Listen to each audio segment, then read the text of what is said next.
नमस्कार दोस्तों, स्वागत है आप सभी का स्टडी विद 87 यूट्यूब चैनल पर। और हम लोग यूपी पैट की सीरीज़ चला रहे हैं। यूपी ट्रिपल एससी से संबंधित सभी एग्ज़ामों के लिए यह सीरीज़ बहुत ही महत्वपूर्ण साबित होगी।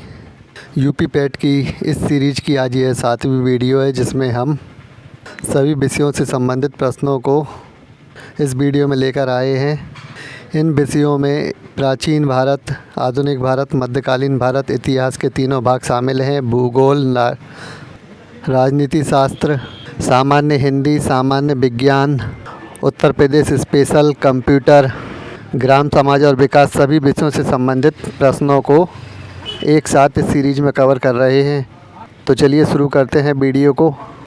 पहला प्रश्न है, फ्लोरेंस नाइटिंगेल ने किस वायसराय को भारत के उद्धारक की संज्ञा दी है? तो बहुत ही महत्वपूर्ण प्रश्न है, कई बार परीक्षाओं में पूछा भी गया है। तो फ्लोरेंस नाइटिंगेल ने लॉर्ड रिपन को भारत के उद्धारक की संज्ञा दी है। लॉर्ड रिपन का कार्यकाल 1880 से 1884 तक रहा। प्रथम कारखाना अधिनियम लागू एवं श्वेत विद्रोह लॉर्ड रिपन के ही काल में हुए थे। इस प्रकार प्रश्न डायरेक्ट पूछे जाते हैं परीक्षाओं में कि प्रथम कारखाना अधिनियम किस वायसराय के काल में आया। तो याद रखिएगा लॉर्ड रिपन। लॉर्ड रिपन से पहले एक और वायसराय था जिसका नाम था लॉर्ड लिटन। तो इसके द्वारा वर्नाकुलर प्रेस एक्ट लागू किया गया था। इस वर्नाकुलर प्रेस एक्ट को लॉर्ड रिपन ने ही हटाया था, यानी कि वापस किया था। वर्नाकुलर प्रेस एक्ट इस प्रकार का एक्ट था कि आप या कोई भी समाचार पत्र है या पत्रिका है, वह ब्रिटिश सरकार के खिलाफ किसी भी प्रकार का समाचार प्रकाशित नहीं कर सकते थे। अगर प्रकाशित करना भी होता था तो उसमें पहले ब्रिटिश सरकार की परमिशन लेनी आवश्यक होती थी। अब ऐसे में ब्रिटिश सरकार थोड़ी ना चाहेगी कि उनके खिलाफ किसी समाचार पत्र में कोई समाचार प्रकाशित हो। तो यही प्रेस एक्ट था जो लॉर्ड लिटन के द्वारा लगाया गया था और लॉर्ड रिपन ने इसको हटाया था। तो दोनों बातें याद रखिएगा। लॉर्ड रिपन ने सिविल सेवा की आयु को पुनः 21 वर्ष की थी, तो यह भी याद रखिएगा। अगला प्रश्न हमारा, भरत मुनि के नाटक शास्त्र के अनुसार रसों की संख्या कितनी है? तो भरत मुनि के नाट्य शास्त्र के अनुसार रसों की संख्या 8 है। सामान्य हिंदी से अक्सर इस प्रकार के प्रश्न पूछे जाते हैं। कुछ और महत्वपूर्ण पॉइंट है इस प्रश्न के संबंध में। सर्वप्रथम भरत मुनि ने 8 रसों का उल्लेख नाट्य शास्त्र में किया था, जबकि काव्य शास्त्र में रसों की संख्या 9 है। दोनों बातें याद रखिएगा। भरत मुनि के अनुसार 8 रसों का उल्लेख है, जबकि काव्य शास्त्र में 9 रसों का उल्लेख है। 9वें रस शांत रस की स्थापना उदय भट्ट ने की थी। बहुत ही महत्वपूर्ण पॉइंट है, याद रखिएगा। इसके अलावा माना जाता है 10वां रस वात्सल्य रस जो है सूरदास ने खोजा था। श्रृंगार रस को रसराज की संज्ञा भोजराज ने दी है, यानी कि श्रृंगार रस को जो है रसराज की उपाधि दी गई है और यह उपाधि भोजराज के द्वारा दी गई है। ये काव्य शास्त्री हैं भोजराज, जिन्होंने रसराज की संज्ञा दी है श्रृंगार रस को, याद रखिएगा। ये कुछ महत्वपूर्ण पॉइंट हैं जो डायरेक्ट प्रश्न इस प्रकार परीक्षाओं में पूछे जाते हैं। ये वीडियो आगे बढ़ाने से पहले कहना चाहूँगा, जिन लोगों ने अभी तक चैनल को सब्सक्राइब नहीं किया, अब इस प्रकार की वीडियो आगे पाने के लिए चैनल को सब्सक्राइब ज़रूर कर लें। आगामी जो यूपी पैट का एग्ज़ाम है, इसे क्वालिफाई कराने में हमारा चैनल आपके लिए बहुत ही महत्वपूर्ण साबित होगा।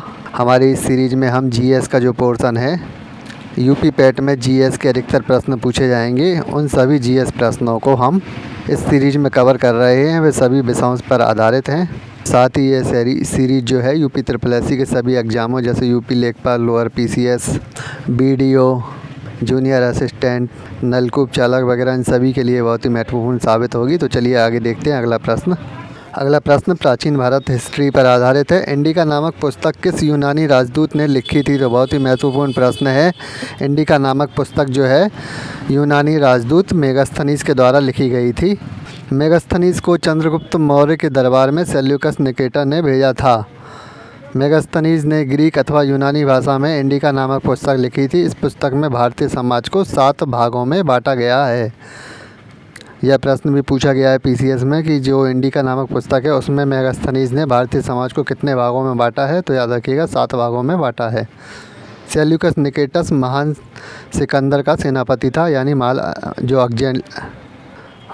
अलेक्जेंडर का जो महान शासक है उसका सेनापति था सेल्यूकस निकेटर, याद रखिएगा। और इसी ने मेगास्थनीज को चंद्रगुप्त मौर्य के दरबार में भेजा था। इसके अलावा चंद्रगुप्त मौर्य साम्राज्य का संस्थापक है और इनके दरबार में इनके महामंत्री हुआ करते थे कौटिल्य, जिन्हें चाणक्य के नाम से भी जाना जाता है। इसके अलावा तीसरा नाम उनका विष्णुगुप्त है। तो ये भी बातें सभी याद रखिएगा। चलिए देखते हैं अगला प्रश्न, भूगोल पर आधारित है, मिट्टी से संबंधित।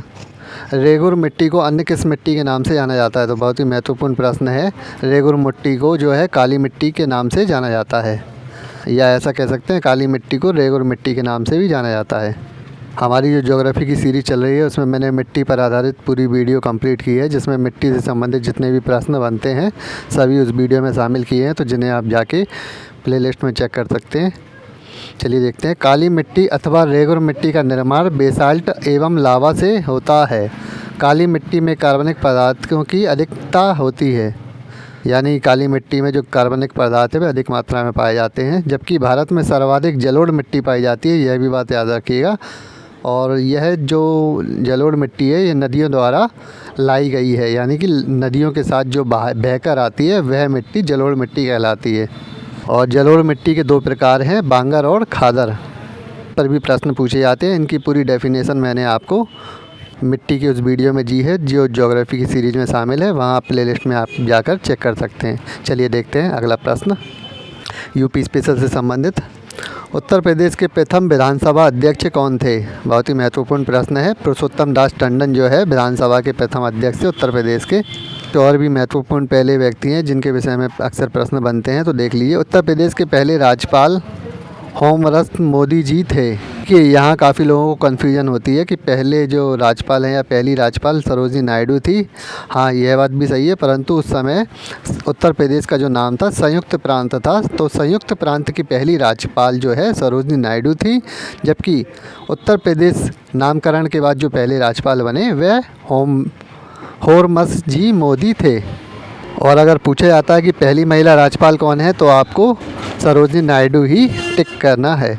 उत्तर प्रदेश के पहले मुख्यमंत्री गोविंद वल्लभ भाई पंत थे, जबकि उत्तर प्रदेश की पहली महिला मुख्यमंत्री सुचेता कृपलानी थी।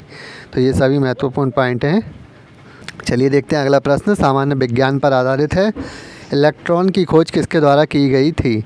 तो इलेक्ट्रॉन की खोज जे थॉमसन के द्वारा की गई थी। कुछ महत्वपूर्ण खोजों के विषय में अक्सर प्रश्न बनते हैं कि कौन सी खोज किस वैज्ञानिक महोदय के द्वारा की गई थी। तो इन पर आधारित साइंस की जो सीरीज़ है उसमें मेरी एक पूरी वीडियो है जिसमें सभी महत्वपूर्ण खोजों के विषय में जानकारी दी गई है।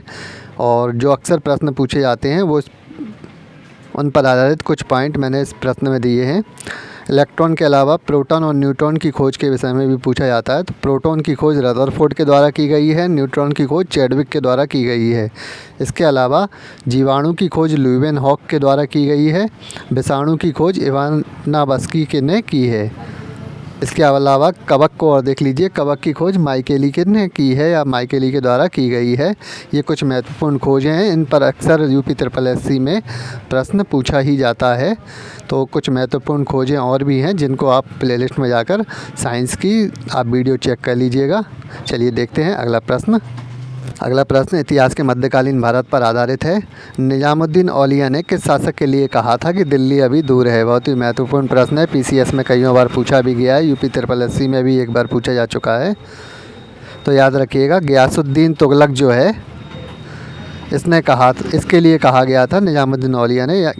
हुआ ये था कि गयासुद्दीन तुगलक और निजामुद्दीन औलिया में मतभेद था आपस में, काफ़ी एक दूसरे से ये लोग काफ़ी चिढ़ते थे। और गयासुद्दीन तुगलक ने इसी वजह से निजामुद्दीन औलिया को जान से मारने की धमकी दी थी। तब निजामुद्दीन औलिया ने यह बात कही थी गयासुद्दीन तुगलक को कि दिल्ली अभी दूर है, यानी कि मैं दिल्ली में हूँ, जब तक आप दिल्ली पहुँचोगे तब तक बहुत देर लगेगी या दिल्ली जीतने में आपको समय लगेगा, यह उसकी बात का अर्थ था।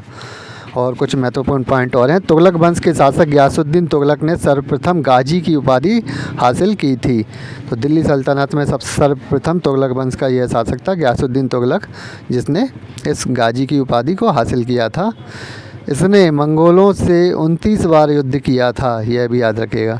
गियासुद्दीन तुगलक ने तुगलकाबाद की स्थापना की थी। सर्वप्रथम इसी ने अपने राज्य में नहरें एवं कुएं का निर्माण कराया था। ये बहुत ही मोस्ट इम्पॉर्टेंट पॉइंट है, याद रखिएगा। नहरें और कुएं का जो सर्वप्रथम निर्माण है दिल्ली सल्तनत में गियासुद्दीन तुगलक के द्वारा कराया गया था, याद रखिएगा। और डाक प्रणाली और यातायात परिवहन की प्रणाली भी इसी ने सर्वप्रथम लागू की थी। ये कुछ महत्वपूर्ण पॉइंट हैं, सभी याद रखिएगा। चलिए अगला प्रश्न राजनीति शास्त्र से संबंधित है, संविधान के छेदों से लिया गया है। विधि के समक्ष समानता संविधान के किस अनुच्छेद में शामिल है? अनेकों बार प्रश्न पूछा गया है, आगे भी पूछे जाने की संभावना है, तो याद रखिएगा। विधि के समक्ष समानता जो है संविधान के अनुच्छेद 14 में शामिल है। ये कुछ महत्वपूर्ण अनुच्छेद है, 12 से 35 मौलिक अधिकारों से संबंधित है। इनसे प्रश्न अक्सर पूछा जाता है, जिनमें समानता के जो अनुच्छेद हैं वह 14, 15, 16, 17, 18 इन पर अक्सर प्रश्न पूछे जाते हैं। तो 14 मैंने आपको बता दिया, विधि के समक्ष समानता यानी कि कानून के समक्ष समानता जो है वह अनुच्छेद 14 में है। अनुच्छेद 15 में धर्म की स्वतंत्रता का अधिकार है। अनुच्छेद 16 में अवसर की समानता है। अनुच्छेद 17 में अस्पृश्यता उन्मूलन यानी कि छुआछूत का उन्मूलन यानी अंत है। और अनुच्छेद 18 में विदेशी उपाधियों का अंत है। ये कुछ समानताओं पर आधारित अनुच्छेद हैं जिनसे अक्सर प्रश्न पूछे जाते हैं, याद रखिएगा। सभी को याद कर लीजिए। चलिए देखते हैं अगला पॉइंट। अगला प्रश्न कंप्यूटर पर आधारित है कि प्राचीन समय में अबेकस का प्रयोग, एबेकस या अबेकस एक ही बात है, इसका प्रयोग किस कार्य के लिए किया जाता था? तो याद रखिएगा, गणना करने के लिए अबेकस का प्रयोग किया जाता था। अबेकस एक प्रकार का यंत्र है जिसका उपयोग आंकिक गणना के लिए किया जाता था। यह गणना तारों में पिरोए मोतियों द्वारा की जाती थी। एक पुराना अबेकस का चित्र है, आप कभी सर्च करके देख लीजिएगा गूगल वगैरह पे। एक तारों में मोती से पिरोए होते थे जिनके द्वारा गणना की जाती थी। इसका आविष्कार चीन में हुआ था, याद रखिएगा, अबेकस का। जबकि इसके बाद कैलकुलेटर वगैरह आए। तो जबकि पास्कल कैलकुलेटर का आविष्कार फ्रांस के गणितज्ञ ब्लेज पास्कल द्वारा किया गया था। जो प्राचीन काल के जो कैलकुलेटर थे जिनमें 0 से 9 तक की संख्याएँ थी और केवल जोड़ और घटाना ही उसमें किया जा सकता था, तो इसका आविष्कार जो है फ्रांस के गणितज्ञ ब्लेज पास्कल के द्वारा किया गया था। चलिए देखते हैं वीडियो का अंतिम प्रश्न, ग्रामीण परिवेश से संबंधित है। रबी की फसल कौन से माह में बोई जाती है? तो बहुत ही महत्वपूर्ण प्रश्न है, तीनों फसलों के विषय में अक्सर पूछा जाता है। चलिए प्रश्न में देख लेते हैं। तो रबी की फसल अक्टूबर और नवंबर में बोई जाती है। उत्तर प्रदेश में मुख्यतः 3 प्रकार की फसलों की खेती की जाती है, रबी, खरीफ और जायद, जिनमें रबी की फसल अक्टूबर नवंबर में बोई जाती है और मार्च अप्रैल में काट ली जाती है। इन फसलों में गेहूं, जौ, चना, मटर, सरसों, तंबाकू, आलू आदि शामिल हैं। इन फसलों से संबंधित सभी जानकारी हमारी जो ग्राम समाज और विकास की सीरीज चल रही है उनमें मैंने दी है, वीडियो में आप प्लेलिस्ट में जाकर देख सकते हैं। चलिए अभी इन 10 प्रश्नों के साथ ही इस वीडियो को समाप्त करते हैं। इस प्रकार की वीडियो आगे पाने के लिए चैनल पर बने रहिए, चैनल को सब्सक्राइब ज़रूर कर लें और वीडियो पसंद आती है तो लाइक कमेंट भी ज़रूर करें। धन्यवाद।